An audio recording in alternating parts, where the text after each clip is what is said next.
Hi everyone, this is Douglas from CMSoft, and I'm going to demonstrate an implementation of a support vector machine that Edmundo and I developed some time ago. This is just a demonstration of an SVM trained with an RBF kernel, which was designed to classify in a high dimensional space. So when the linear data is separable, it's possible to see how the choice of support vectors is made. And in this case, the decision boundary is almost linear, and the support vectors get marked in this example. But this kernel can also learn more complex hypotheses, like this one, or something even more sophisticated, like this one I'm drawing here. What's interesting about this implementation, which is available online for free, both this example and the support vector machine code. What's interesting about this implementation is that we're using the classifier just out of the box, and these are the results we get. We can then fine-tune. So it's interesting for a first approximation when you face a classification problem, to have just an off-the-shelf classifier like this and apply it and see what kind of results come out. So it can also perform multi-class classification like this.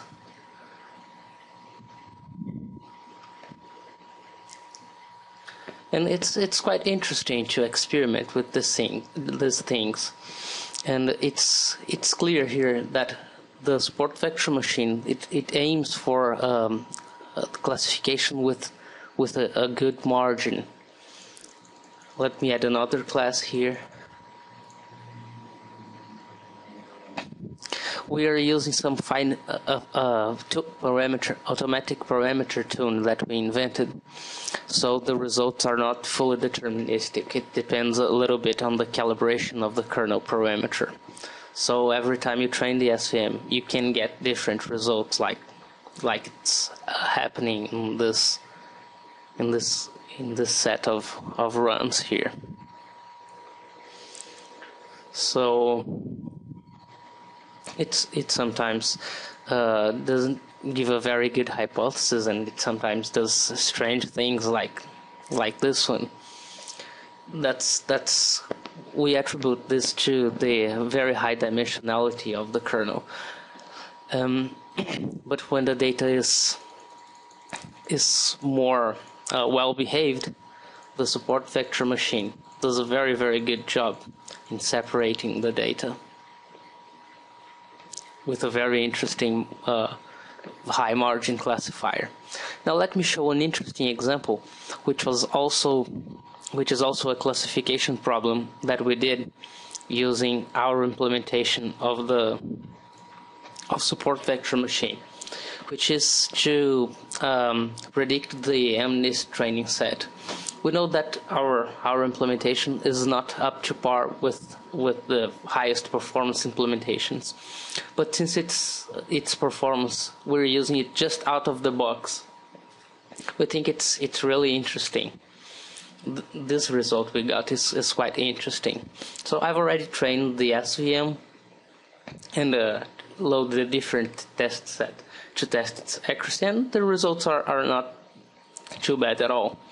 And what's interesting about this is that since we're using the GPU, we can compute the kernels, which are what takes the most time in training the support vector machine.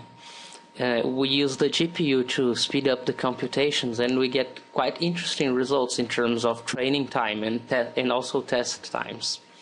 And these are some examples of classifications that we get from the support vector machine